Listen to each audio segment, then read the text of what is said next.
Carlton versus Collingwood, we're now a few days out from that game, so all of the tempers have probably settled just a little bit more than probably they would have been on Saturday morning. Carlton fans might have calmed down just a little bit, but they might still be in that sort of 5 stages of grief at the moment. And it's completely understandable because I was in the stands and it felt like there was just no energy, there was no pride, there was just no effort from the players. And I really dislike criticizing players because every time I've spoken to a player, they put their blood, sweat and tears, their heart and soul into every single game, into every single training session. So to see the performance out there, there just has to be something else going on. Because I know that every single Carlton player wants to win. I know that they wanted to go out there on Friday night and put it on a show and put pressure on Collingwood and win contest and win clearance and defend really well, to get some hope for the fans and back in their coach and back in their system and their structure and their team list and their club as a whole. And yet the game played out and everyone pretty much had the same reaction, that there was no effort. And so it's this weird battle between, I understand that the team want to win and I understand that the players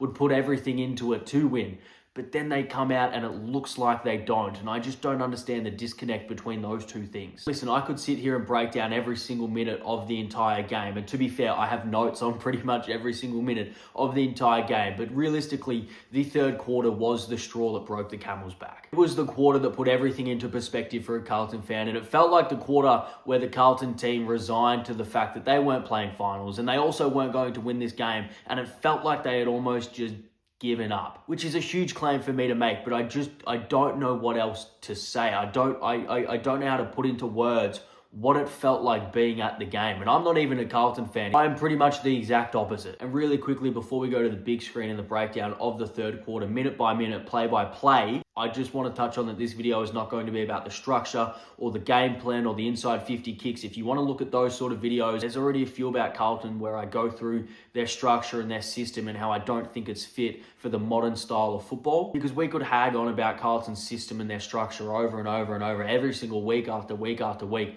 This video is more about the effort and just the lack of pressure and the fact that every time a team comes to play against them, it feels like they're playing on easy mode. But without further ado, let's go to the TV. So the real biggest issue that we're seeing with Carlton is just the fact that they don't challenge you. And the one thing that we've always known is that they rarely challenged you offensively. They wanted to challenge you in the contest, in the phone booth. They wanted to beat you around the contest. And we understood that they were rarely going to challenge you with really slick ball movement or foot skills or a forward handball. That wasn't the game that they were built on. But now they're not even challenging you defensively. They're not even making it hard for you to play the game. And that's what's really disappointing to watch. So this is just the third quarter. This is your biggest rival. This is your backs against the wall. You've had media scrutiny for 3, 4, 5, 6 weeks at this point.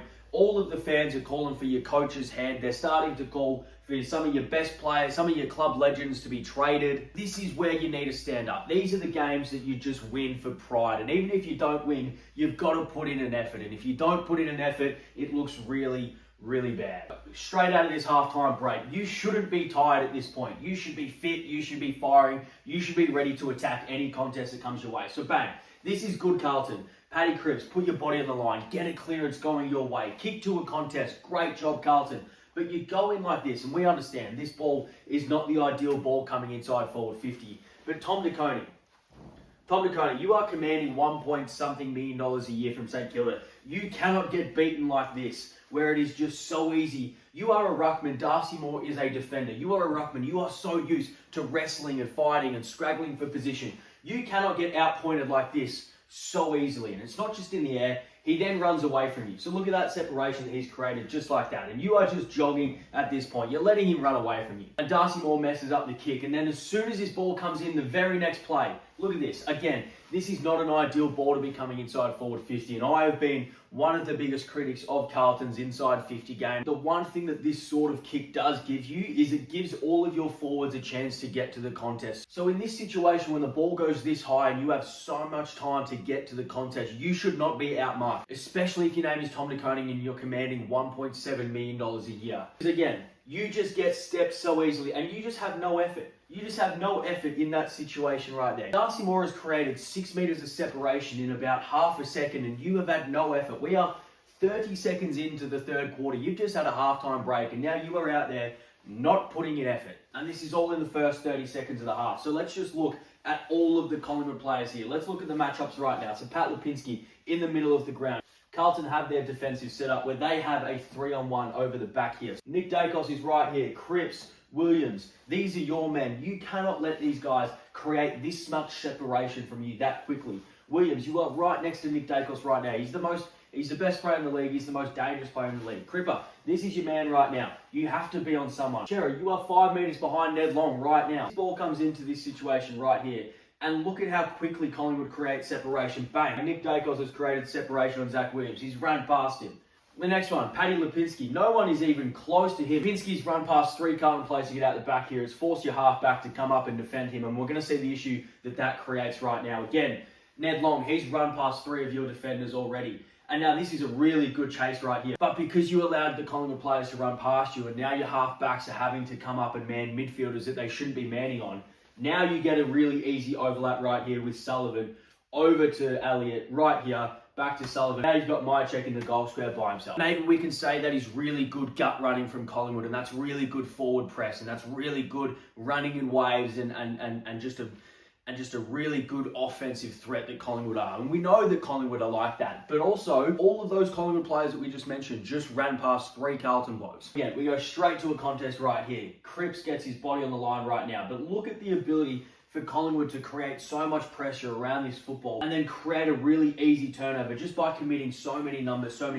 But as soon as they get the football, Carlton had no ability to put any pressure on them, and now Collingwood are getting really easy inside 50 to one-on-ones in the goal square pretty much, and that's just too easy. And that became such a common thing. Collingwood's ability to just dominate around the football with pressure, and then Carlton's inability to apply any pressure on Collingwood. And that's what I mean when I say Carlton are not being hard to play against. They're being easy to play against. So then it is just a complete lack of pressure. So Dan Houston has all the time in the world to make this kick right here. So at this point, you've just turned the football over. You have numbers streaming back into your defensive 50. You should be able to put pressure on, whether that's on the kicker in Lipinski right here or the person who's going to receive this kick.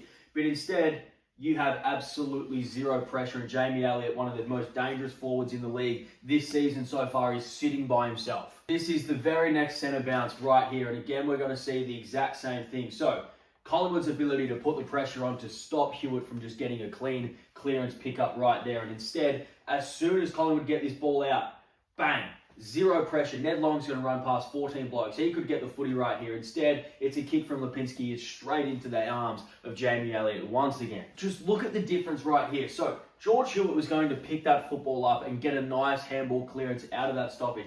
But instead, it is just a collapsing Collingwood pressure on that football to not allow them to get a clean clearance.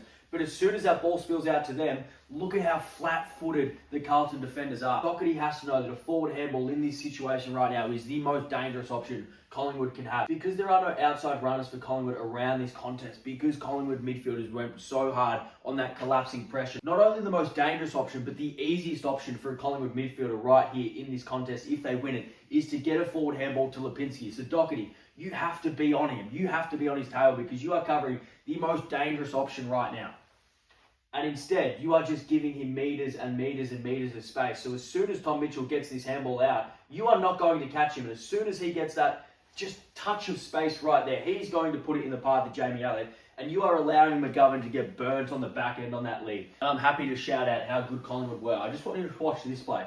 So this is Scott Pendlebury right here, and I just want you to watch the work that he does on Lachie Sullivan. So one, coming out of this stoppage, it is extremely good stoppage work from Collingwood, but it's also poor stoppage work from Carlton. And when you marry them together, you get dangerous results. So look at Pendles right now.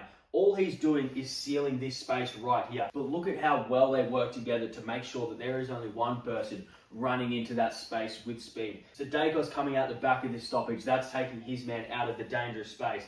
Tommy Mitchell staying out of that space right now. And then Pendle's ability just to put enough pressure on Doherty that allows Sullivan to just roll straight through the space that they all created right there. And then it's just a poor missed tackle right there. And then it's a Lachie Sullivan goal. But that is great stoppage work from Collingwood. And then poor defensive work from Carlton. Sound like a broken record because this all comes in the same quarter. And it's all the exact same pattern over and over again. It's just a lack of... It looks like they're resigned to the fact that their season's over. It looks like there's no care anymore, that there's no commitment to the cause. There's no pride in their game plan anymore because Carlton are going to get this centre clearance right now. And again, this is not the sort of centre clearance forward 50 entry that we want. No, and again, I'm the first one to criticise and say that they should use other means to get the ball forward. But the thing that this sort of kick does allow you is it allows you to create a contest, because realistically, all of your players should be able to get to the fall of the ball because it's in the air for so long. DeConey, how are you allowing this space to happen so quickly? Darcy Moore is sprinting at this football, and DeConey, you are jogging. You are jogging behind him, and now he's the one that's able to get this outlet handball. I don't get it. It just seems like they've lost all pride about playing the game of football. There's another page and a half worth of this stuff, but this video is going to be 45 minutes long if I just continue to go through every example. But that was basically what happened time after time after time after time after time. And as a Carlton fan, you sit in the stands and you watch your club against your most hated rival, and there is such a stark difference. And it's not only the coaching and the system, it is just the simple desire, it is the belief, it is the pride in wearing the jumper, it is the pride of playing for the club. And as a Carlton fan, you would sit back and watch that and just be so disappointed and so frustrated, because you know that the building blocks are there, the players are there. We've seen this team be extremely hard to stop for a really long stretch of time. If you like these sort of videos, please subscribe. There is a breakdown video like this coming for every single game for the weekend, and for pretty much every single game going forward for the rest of the season, and of course into the final series. So if you want to stick around for that, please feel free, subscribe, and I will see you either later today or early tomorrow. Cheers.